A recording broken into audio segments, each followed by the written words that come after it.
Hello, welcome to Bridge the World. My name is Hideyuki Yoshioka. Hide.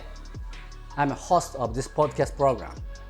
In this podcast program, I invite some guests who's working in cross-cultural situation, professional, facilitator, trainer, coach, my friends, and I ask them to share their perspective, insight, suggestion, how to work very well in cross-cultural situations. Today's guest is my friend, Sarajean Rossitto. Yeah, she is very brilliant, talented, very respectable professional. She's working in Japan very long time. She had lots of experience to work in cross-cultural situation.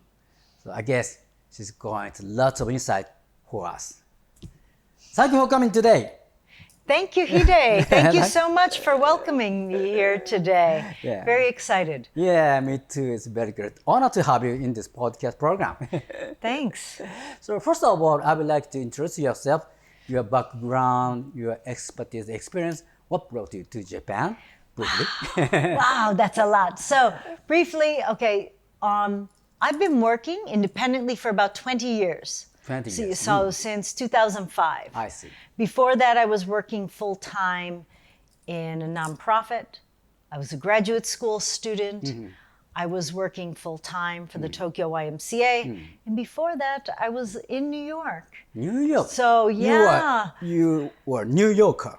Yes. Yeah. Well, I was studying acting, working in the fashion industry. And before that, I was a student. So that's a lot of different things. I see. But a little bit about my background, besides the fact that I've been here quite a long time and been working independently quite a long time, is that in graduate school, I studied human rights in East Asia. So I've been working mostly with nonprofit organizations, international organizations. And so I've had a lot of experience and a lot of fun times working specifically the last 20 years more capacity development, different organizations with different types of people. So it's been pretty exciting. I see. Yeah, it's very great. Thank you. Thank you. Yeah, you said you studied in your college, human rights in East Asia. Yeah. Why did you want to study human rights in East Asia? That's a great question. So it goes back to a long time ago. Yeah. when I thought it's time travel. Time travel back almost 40 years just almost 40 years ago when I graduated from university. And I thought I wanted to go to Japan. First to China. For a year overseas, but it was 1989. We had the Tiananmen massacre, so I decided actually to not go to China, research other options, and I came to Japan. I see. And I was very interested I've always been involved in like social issues, social justice issues, and I wanted to know more about these issues, particularly in China, but not only China, Hong Kong, more Northeast Asia, because very different Southeast Asia. So I just want to know more about how society works and how people deal with those different issues, gender inequality, ethnic, racial minorities, and just how do we deal with those issues. So I don't have a clear reason, except I've always had a passion for social justice. I see. Yeah, but I'm very curious. Such New Yorker, how many interested in East Asia? Oh gosh, that's a good question. I don't know. I've always been interested in different places in the world, and so China in particular maybe comes out of. When I was in elementary school, there was a cultural revolution in China. Why do I know that? Because my teachers talked about those things very openly, not good or bad, that this is going on. And it was just really interesting. Also, I remember very well, 1976, I was a small child, believe it or not. A small child. Big earthquake in Beijing. And at school, the teacher said to us, let us each help a child in the big disaster. Yeah, I see. Yeah. And before you came to Japan, Yeah. you studied lots about Japanese Asia. Yeah. You have lots of knowledge while you are staying in New York, far from in East. So, Yeah. and you came to Japan. So, did yeah. you see any difference from what you expected?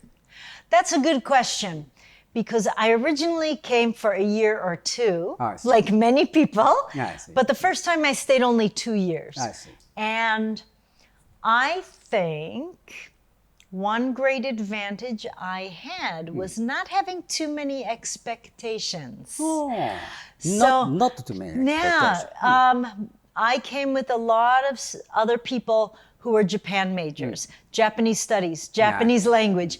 They had a lot of expectations. 楽しみ Yeah, a lot of Japan otaku. They had a really big desire Yeah. to become Japanese. Yeah. Going, and I didn't have the big expectations, so I didn't have too many worries, except a lot of things I didn't understand, and people. There was no English like support system. If you want to get a phone or electricity, yeah. not like today. Yeah, right. So always have to ask a Japanese friend to help me. I see. When I first did that. But I think not having too many expectations, good or bad, I don't know, but made it easier to be open to different ideas. I see. So I didn't have so much of an idea things should be this way or things should be that way. But it also, I think that helped open up some opportunities for me. When I was working at the Tokyo YMCA, I had a very old-fashioned boss that used to love to argue. I see. And most people would not argue with him. Yeah, I see. They would just, okay, I won't say his names. Sato-san. Sato-san is like that, is kind of Yumeijin in that world. Very popular. Yeah. Anyway, Sato-san is the kind of that way. But he and I used to love to argue politics. Oh, and really? I think he liked that. He really liked that. And he went to graduate school in the US in the 1960s. I see. So nobody I see. argued with him. I understand. So because of that, being open and not being so worried, he and I had a very good love-hate relationship. We worked together, but always arguing, and other people were really like, sir, why are you doing this? But we both appreciated that experience. Very good. So if I was worried like other people, maybe I couldn't create that friendship at 26 years old with a kind of 60, 70-year-old man who became like, oji-chan, became like a grandpa to me. And I think that not having too many expectations also means you can talk to different people. I see. So, Okay. yeah. Very good. So, as you didn't have big expectation, so there was no big disappointed.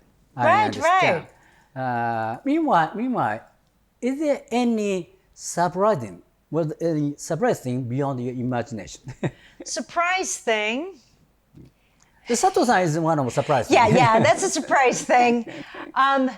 Like something very in common. I don't know if this is Italian American or what.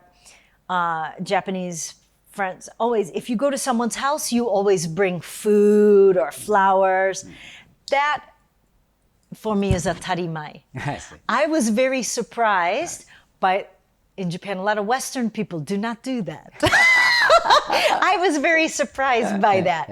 So for me, that was something very comfortable for me in Japan. I see. You go to someone's house, you bring cake, wine, flowers. That's a hospitality, I see. kindness. So I like hospitality in Japan a lot. I see. So you've been in Japan very long time, totally. More than 30 years. 30 years. I guess you becoming more like Japanese Kinda, rather than New Yorker. Yeah. And now when you sometimes you go back to New York, and I guess you thought, I'm not unlike I'm unlike New Yorker, American. Yes. I'm like more like Japanese. Yeah, and it's related to the last thing I was talking about hospitality. It has to do with partially is politeness. I see. I'm probably in Japan, I'm not considered to be polite. I'm very direct, but I dislike rudeness. I think even if you're in a shop, I see. if you're in a workplace, you always say thank you, excuse me, please. Part of it is how I was raised, but also, so that's one thing here's my big thing, my big complaint when I leave Japan. In Japan, things work. The telephone works, the train comes on time. We get very spoiled in Japan. Everything works, the schedule is correct, And then even with with the people being vague, once you start understanding what Japanese people really mean, you're like, wakata, okay. It's not happening. Whereas other people are like, but we said so. It's not happening. So once you get used to the different layers in Japan, you can read other people in other places more easily. I see. Yeah. So, and I forget that. Yeah, okay. Thank you very much. So I'd like to know a little bit more about your job. Currently, what you mainly engaged in your professional job? So mainly for work, paid work is, so maybe I can put it in 3 parts. All are related to training, but different types of training. I see. One part is doing conflict mediation training, and that would be more like MBA students, young business people. Another part is training that's working in university, more focused on like NGOs, nonprofits, social movements, gender. Yes. And then the other part is more working with the NGOs and nonprofits in Japan, like developing skills, organization management, fundraising, PR. I see. So very different types of training. Young people, I love because they challenge me. Business people, that part, because I love the conflict mediation. I see. And then the nonprofit part, because that's kind of my roots, kind of social change and helping people do their important work better makes me very excited. I see. So you mentioned about mediation. Yes. Mediation. Actually, I'm the member of mediation community. Japan. Alliance of Mediators. Japan Alliance Mediators. Jam. But I join only when it's party. So I would like to tell a little bit more about mediation. I'm facilitator.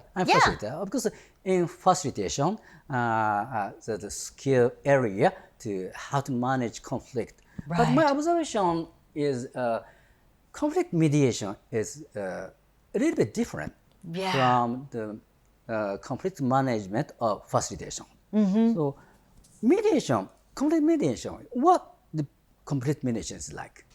So that's a great question. And I'm going to focus this really on the way that we learn through the former executive director, founder of New York Peace Institute, very similar to San Francisco Community Boards, Brad Heckman, our professor, and a few other people. We're really sitting as neutral, impartial people, and also helping people through interpersonal conflict, not legal, not crime-related things. That's not or mental health issues. So bringing people together, not as a judge, but to create the safe space I see. and ask open questions so people can learn about each other, get off their chest the key issues, I see. and help guide a process so they can have a discussion to move, so they can move towards understanding different perspective. And maybe a lot of it, Hide, is helping people come to a point where they can agree to disagree. They don't have to agree on everything. I see. And something different that when we do this with young business people, it's hard to be completely neutral in the workplace. Yes, of course. But we try to help them step back instead of jumping in. I see. Don't solve the problem. Don't tell people what to do. Step back, open the conversation, and you'll be surprised by how much people will tell or want to tell if they are given the opportunity. Yes. And I think that's also my biggest learning each time. I see. Yeah. Something in particular, I have worked with Professor Tish Robinson at Hitotsu Bashian, is she has an online learning course, so I do a lot of the role plays, the acting of the difficult people. It's a lot of fun. It's a great deal of fun to be the difficult person. But it's something I would like for us to do more in Japan too, because it's not unique to Japan, but many places people don't like to face the difficult situation. If it's because avoiding it means maybe it'll disappear, or avoiding it means I don't want to waste my time. But often the conflict kind of builds I see. slowly, and then it might become something big. But to help people see the conflict is not always a bad thing. I see. So why did you become interested in conflict mediation? Yeah, for me, my understanding is conflict management is one area of facilitation. I observe facilitation and mediation. In mediation, we adapt same skill, same method, but objective.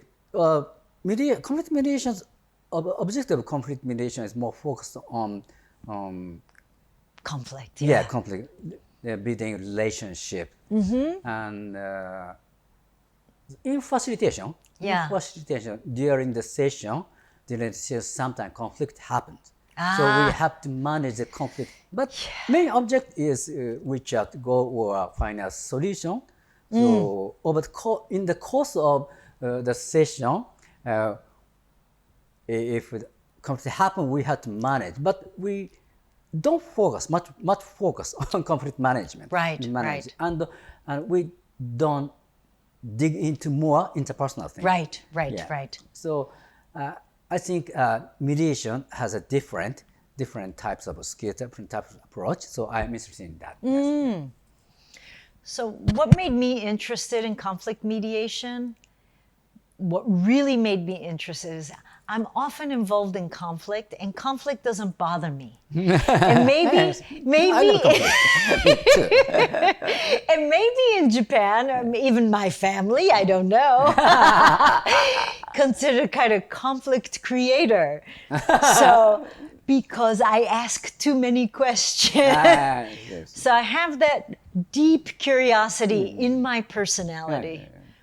So I was thinking, well, how can I use that in a productive way? I see. Yeah. To go away from the kind of what some people see as a destructive way, but a productive way. Yeah, I understand. So we often say healthy conflict is very good. Yeah. And I think anytime you can get two people or three people to understand each other better, it's win-win. And then the other reason I'm interested in conflict mediation is I think that the reality is in the world today, people are becoming so separate from each other, like online. I see.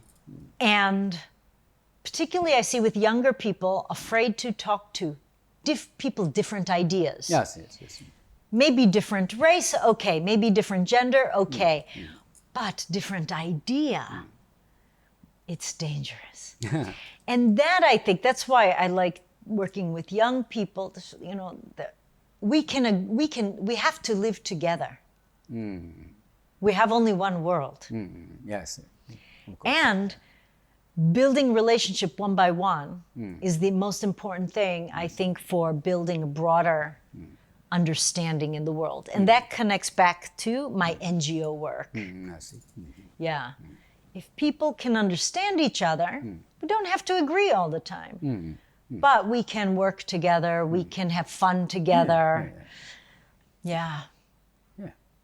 I don't want to be around 20 Sarajeans. That's too much for me. Even I can't handle that. Even I don't want to live with people exactly like me. That's not necessary. So let's talk about cultural things. Yeah. You have lots of experience. Yes. Working in Japan. Lots of experience to get involved in managing cross-cultural groups. Yeah. That's communication. Not only for the group, which includes Japanese, Right. but also the diverse group. Yes. When you work together with diverse group, well, when you try to train diverse group, what's the difficulty? So, okay. Here is maybe the most extreme example. For 15 years, I was doing training for persons with disabilities from developing countries, no one whose native language is English. So some people are blind, some are deaf. And I always have to, so many different issues. Language, they have very different ideas even about people from those other countries. Some countries, the older men look down on the younger women, is always trying to be respectful but clear. I've experienced the really aggressive men to young women and have to sometimes be very direct but polite, or help, younger people, men, women from different countries who maybe don't know what their potential is, help them speak up on their own without being too aggressive. But sometimes the kind of time out, that has been some of the most difficult challenge when there's one or two very aggressive people in the group. I don't have a problem with that because sometimes I'm that person. And I know this is true. If it's a man, most people let it go. They accept it. If it's a woman, somebody will tell you to shut up. I experienced that too. I experienced two men in wheelchairs get so mad at each other, almost suddenly be able to walk. Like they're so angry and the Japanese staff of the organization, management, they are really shocked. And I had to put down this is a place of learning. Everybody's learning. No one's right. And that was now it's funny. At the time, it was not funny. It was not funny at all. And I did something I still do today. I made them do the final presentation together because they have to compromise. They have to work together. And I work with them intensely. And they did okay. Not the best, but it took a lot of pressure off of other people. But that... and then here's another one. I did trainings again, for another international agency where the people from medical profession from many different countries. And some people from two particular countries look down on all the other people. I see. I understand that situation. Yeah. And I understood immediately what's happening. I understood within 3 minutes. We are not, two people said, we are not a developing country. We are a wealthy country. Okay, but Japanese government, American government still give money to your program. I see. So that's the focus. This is not just poor countries. I see. And they're all high-ranking people from the medical industry. I see. So, so the kind of my social status, doctors, I researchers, see. nurses, and having them work then with interesting young Japanese people from NGOs join this, they have no sense of any of this status. I see. So it's really good learning experience. So always when somebody says to me like, we don't belong here. They're like, okay, so please, tell me, using the conflict mediation skill. So you have been already mediated. So please tell me a little bit about why you feel you shouldn't be here. You need a special class. Oh, okay. So then a review. What's the purpose of us all being here? We all want to have a better public health program. That's our goal. Some countries have very small systems, some have very large. We have some people from Japan here, only a very wealthy country here. Young people, doctors, nurses, we all learn from each other. But that's also, social status can be very difficult. Yeah, I see. And it depends on the people themselves, right? Their ego when they come in. Not just if they're sexist or racist, but their ego, I am a doctor. I see, yeah. And that I have no problem with. I actually enjoy to ask questions. I enjoy asking a question. So with a smile. Nice. You had a very interesting experience. すごい修羅は経験してるね。そうだよ。面白いけど。So, I'm very curious to know, as you proclaim for yourself, you are a very vocal person, and you can be disruptor sometimes. But in your professional job, you have to be neutral. How do you manage yourself? You know, it's easier online than in person because I find online my body can be not neutral, but my face can stay neutral. It's very difficult. But in person, you learn acting. Yes, I learned acting. That's one thing. An international group I work with, I facilitated meeting hundreds of people, middle of the night, Japan time, and everyone said, Sarajean had the neutral face. Somebody's yelling at me, and it's this face. Thank you very much for your feedback. I appreciate that. Next item on the agenda, that's very hard. I have to practice that before. I have to anticipate some of the challenges, some of the challenging people, how they might try to disrupt. Those are political issues. But in the diverse issues, I don't want to stereotype people, but I want to think all the possible things that might happen. And laugh. What are some of the tools I could use? Just in case. But I have to practice the neutral face. And I'll tell you why, Hide. I've had pictures taken when I do workshops, and I'm like, so what?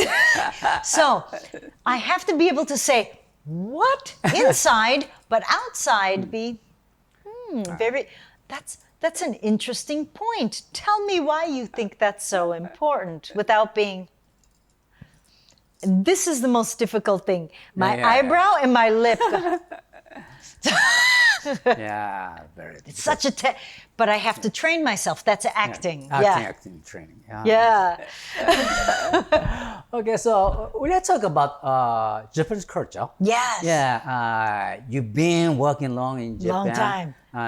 You observe lots of situations. Yes. So simply, how do you characterize Japanese culture in terms of communication style, working style? So that's interesting because I see that there's big gaps by generation. I see. You know, by generation, younger people more open. Sometimes I'm a little shocked at how direct or rude young people are. But another way, I appreciate it's refreshing. And sometimes still, particularly older men, I want to know, what do you really mean? I understand all the words. But what's the real question behind the question? I see. So, and I find that particularly with older men. I mean, older, my age, excuse me. My age. I don't mean 100 years old. 60s, 70s, whatever. But, you know, older men, that it's more not going so directly to the question. I see.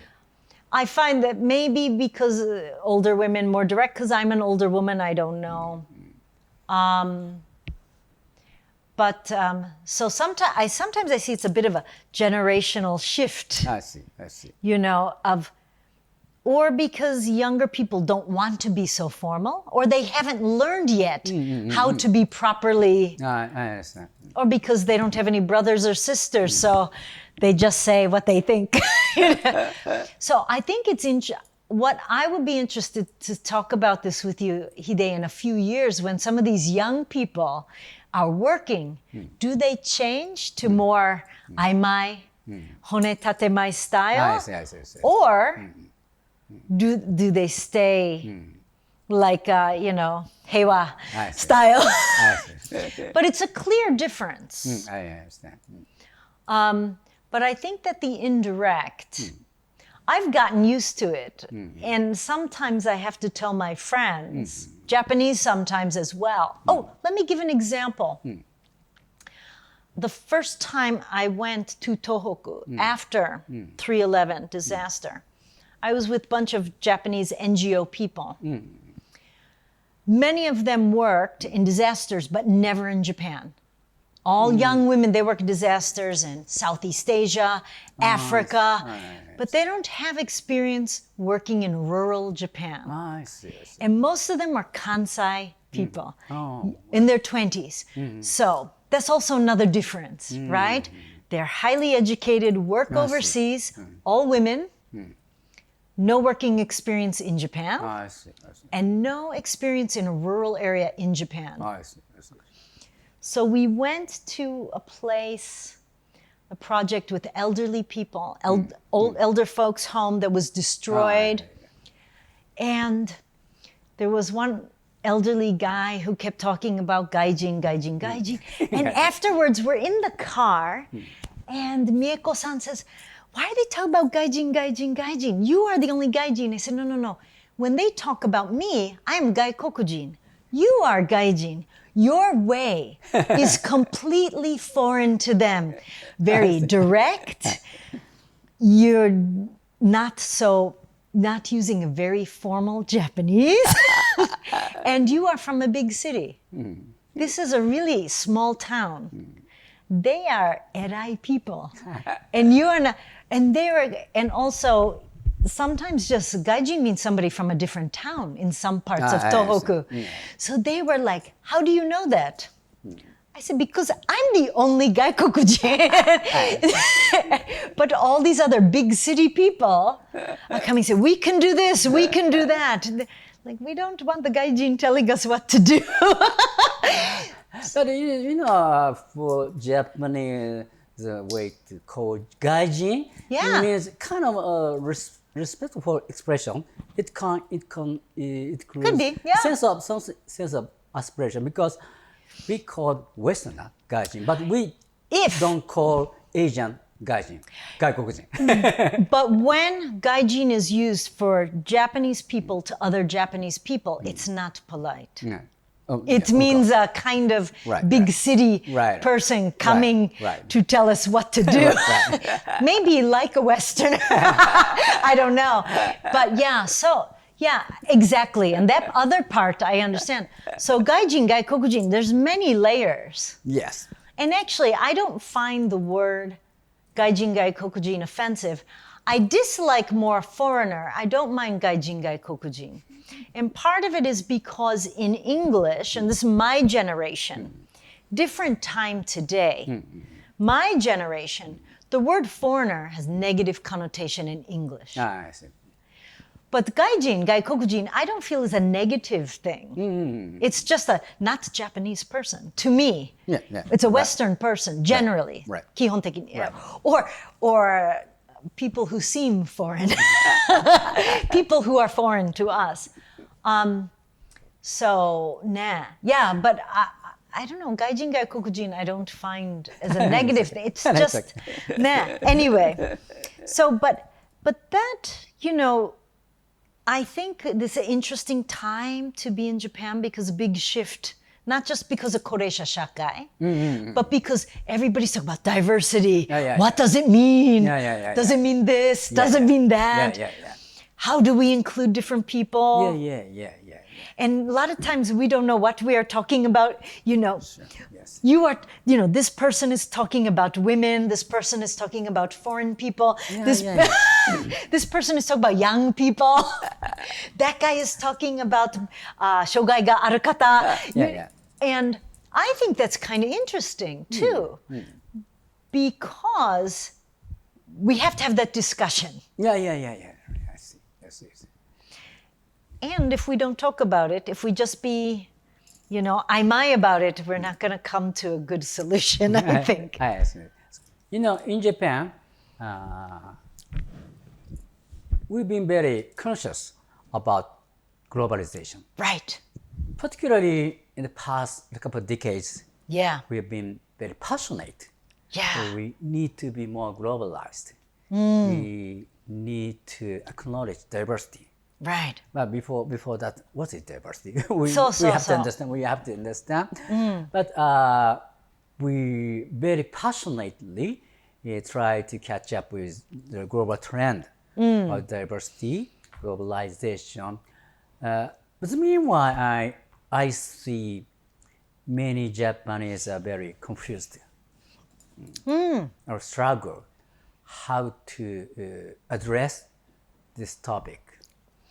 When it comes to training for Japanese employees, I have been a lot involved in global 人材育成 training. Wow.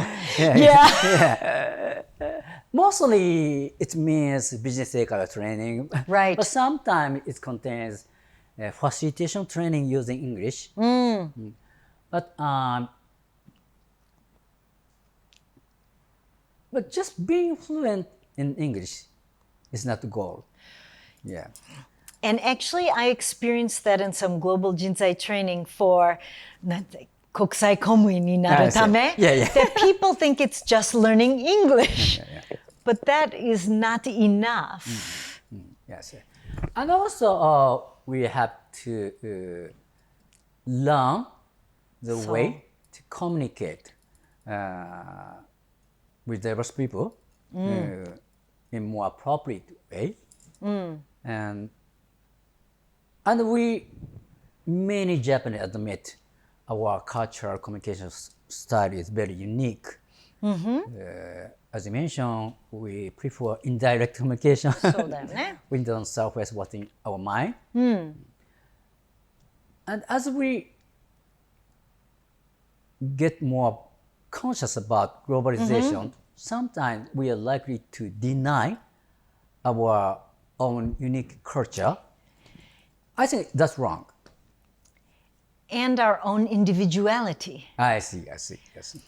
You made me think the first kokusai, whatever, jinzai training I did, all Japanese people, except maybe one Nikkei jin anyway. I had a complaint one Japanese guy about another Japanese guy said, it's the first time I talk to, they're business people who want to go into international development. Yes. It's very difficult to talk to people who went to different university, who have a different background. They are all Japanese, who are different ages, and women. And I said, wow, this has nothing to do with kokusai kaihatsu and working overseas yet. So when this made me think, you reminded me about accepting our own plurality of self, and if we can see our own as an individual uniqueness, like you like music, you like this. I am not just company employee. I am a company employee, Hitachi employee, Toyota employee, but I love music. I love soccer. I'm a three-dimensional, person. If I'm three-dimensional, I can portray my three-dimensionality. I can accept your three-dimensionality. But if I am just, I'm the bucho in this company, それだけ. I expect you to be my subordinate from this university. But I think this is a great time in Japan to think about our own plurality of ourself. I see, I understand. Yeah. And men and women. Yeah, I see. Because often it's said for women, you have to learn to, be a good mother, good employee, take care of oji-chan, oba-chan, be a good wife. But men need life-work balance too. Yeah. Men are not just the machine for the business.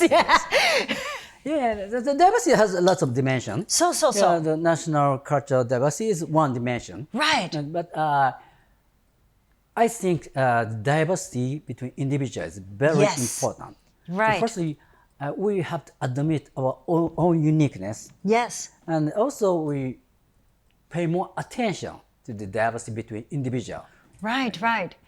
And if we can accept that of ourselves more openly or more freely, and I think younger people are very clear about, their hobbies, their interests. Even if they all want to be social media influencers, okay, that's anyway. しょうがないけどさ, that has nothing to do with Japan or the U.S. Anyway, but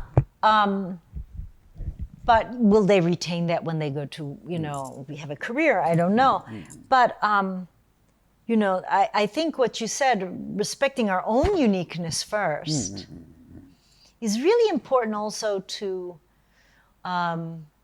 maybe it's even important when we look long-term in not just Japan, all the high-income countries that have a koreisha shakai, to actually create a better society for people, not just workers, and then no children, workers and elderly people, to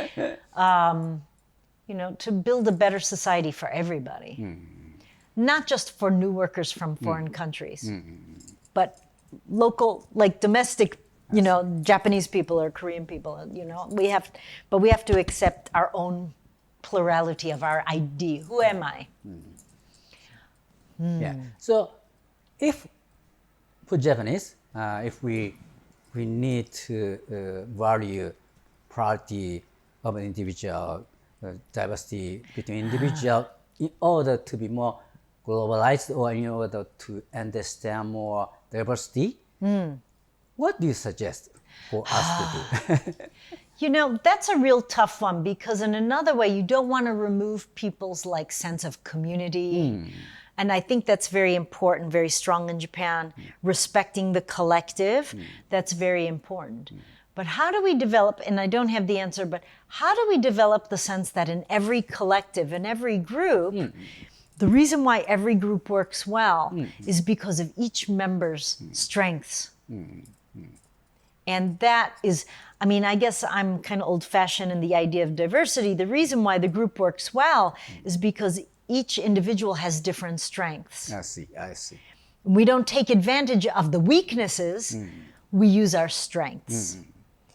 And maybe if we could shift the collective model to that, sorry, my American friends, but not that the kind of conquer, you know, kind of over individuality of conquering the weak. I don't want not this kind of capitalist model of destroy. I will be the only winner, you know, not the billionaire model, but the individual within the group has their own special characteristics. And that, whether the group is the family, the classroom, the corporate team, the soccer team, the band, you know, not everybody should play the bass. A band will not be successful if everyone wants to be the lead singer. I see. Right? Yes. We still need a good drummer. I'm drum. You're the drummer, right? I know that. Yeah. We need a good drummer. Yeah. Everybody are likely to ignore. But and that is often very hard. Yeah. Because everybody has ego. Right. And everybody has an ego. And if we can, I think one other thing personally is if we can laugh about our mistakes more. I am a person, so maybe this is why I fit in Japan. When I make a mistake, I get really angry with myself. I think, I really reflect a lot. 反省はすごいやってる。やっちゃった。But I like the reflection in Kaizen. I like that idea a lot.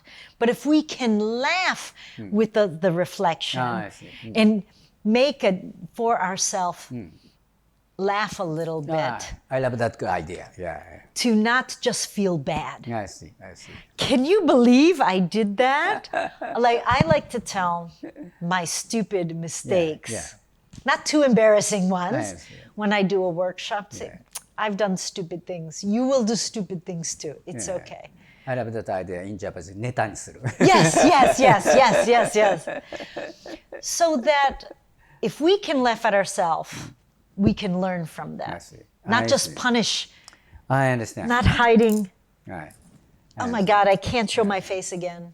Because I now perform stand-up comedy. Oh, right. I always look for something big mistake. I can laugh it. Oh gosh. Yeah. If you can find the mistake and laugh at yourself and not make fun of people, but laugh at things that you're right. We can all enjoy that. Yeah. And we need that. Laughter is one of the most important things we need in life. Right. Okay. Yeah. Thank you. So, I was going to ask you, what do you think? I'll ask you the question. No, it's okay. Thinking about how we introduce this plurality of self or seeing ourself in a more three-dimensional way, when there's a lot of pressure against that in Japan, what do you suggest? It's very, very difficult question. I know, I couldn't answer either. I always try to be honest with myself. I don't like pretending to be smart or in Japanese かっこいい. I don't like かっこつける. I agree with you, and I think that's one reason why coaching has really taken off. Many people don't feel they can be themselves. I feel like I can't be somebody else. I'm not good at faking it. I'm a bad liar. I can act something, but I can't lie very well. But maybe a lot of people aren't comfortable to who they are, with who they are. So I think that. And I think that as a human nature, we like to pretend to be bigger than who I am. When I was younger, I was always trying to look myself bigger than who I am. Oh, interesting. Yeah. But younger's nature. But as I get older, surfacing who I am is looks like smarter, more かっこいい. So revealing myself, revealing vulnerable aspect of myself is looks very smart. I believe that. Yeah, but it takes time to find that notion. Yeah, I think it's the same way it takes time to maybe feel comfortable for some people to say no. I've never had the issue to say no, I can't do this. Or no, I don't have time to do this. Right. That's maybe my number one frustration my whole life is people say, I will do this, but never do it. That, I say, if you can't do it, it's okay. You're too busy? I'm 100% okay. But not everybody's comfortable with that. Right. Yeah, I don't take it personally if you're too busy. That's great. Your work is very busy. Good for you. I have no issue with that. It's not against me. Yes. You know, and I think maybe I'm being kind of oblivious to some things about taking things personally. Sometimes I'm too direct. I am much more mellow, believe it or not, than even when I was 40, definitely more than 30, or even 50. Much more relaxed, I see. much lower energy, yeah, much more calm. Yeah. And part of it is, you know, just I don't feel all the pressure of the past, but I think I don't. Yeah. This is here's something that I find is often, and this is not just English, and this is not just Japanese people misinterpret when I say I don't care what you think about me. It means it doesn't matter if you think I'm good looking, if I'm smart, whatever. That's fine. You can think different things about me. But some people take that as, you don't care about what I think. No, I care about what you think, but I don't care if you think I'm too fat or too whatever. That doesn't matter. I see. Because it's not going to change me if, you know, this person thinks, oh, she is too loud. Okay, that's your opinion. But I can still talk to you. I'm still going to ask you a question. So I don't really care about what people think about me, but I too care about what people think, how they feel. And those to me are two very different things. Yes. I understand. Yeah. Yeah. A lot of people don't see the separation of those. Yeah. So that's, and I think it might be sometimes this might not be just Japan, but we're in Japan. Sometimes people worry too much about what other people are thinking. Yeah. So they can't what say. What other people think about me. Yeah, so. Yeah. Or if I'm the only person that says Tuesday for Hanami, but everyone else wants to go Wednesday, do I look like the wrong person? And I think it's not a big deal. This is not the most important thing we talk about. The thing is finding the day most people can join. And there's no perfect day. So, and sometimes I think those types of things make process move so slowly. I see. So when I was young, I was a little bit different. I did care more, but that was when I was really young, like junior high school. By the time I was in high school, I stopped caring about other people's opinion. I started going in my own way. Oh, really mature. Yeah. I was old. I've always been old. Mature. Mature. Oh, excuse me. My sister would say old. My sister would say, you're always old. But anyway, just always have very strong mindset about, that's okay, you can do things your way, I'm doing things my way. But I learned that from my parents. You know, you have to make your own way. Yeah. Don't do things. And my mother always, and I said this on another podcast, I say it again. My mother often said this, it takes a lot of different people to make the world go round. The world would be a boring place if we were the same. So if I wanted, like if I was 10 years old, 12, and I want the same thing other people.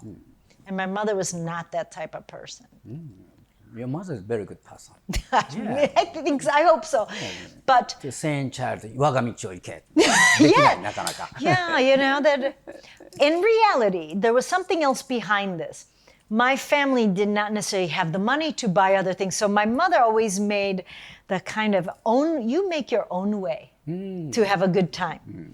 But never say, like some of my friends' parents would say, that's too expensive. My mother never said that. We'll do it our own way, you know? So we'll figure out our own way to do this. And then it's kind of more, you have to be more creative. I see. So I think that's important too. Yeah, right. Thank you. Thank you. So- Sorry for talking so much. Last question, my last question. Okay. This podcast title, Bridge the World. Yes. It means we're professional Yes. to work in very cross-cultural situations. Right. I believe we professional Yes. have kind of mission to make this world better. Exactly. To help people work very well in cross-cultural diverse situations. Yes. So what do you think is the most important role for professionals like us to help people work very well in cross-cultural diverse situations by bridging the world within culture? Thank you. That's a great question. So I think skills is only one, building skills is only one part of what we do. That's an important part. We can't ignore that. But I think, and I'm going to reflect on the question I have on a Post-it note on my computer. One of the questions is, who did I inspire today? So if we can inspire one person to think differently or see things a little bit differently or understand one more person, I think this is person-to-person work. Chain reaction. Yeah, I'm not the United Nations peace-building person or peace negotiator between the junta and the Myanmar government. That's somebody else's job. I see for myself as somebody who more is interested in what's happening person to person. That's how we build the bridge for the long term. I see. Very good. Positive chain reaction. There's a negative chain reaction, but a positive chain reaction. I see. And if there's a little bit of inspiration every day, and each year it's a lot. Very good. Very good. Thank you. Very inspiring and Thank insightful. you. Yeah, I learned so much today. I really enjoy talking with you, Hide. Me too. I wish I asked you more questions. Maybe next time.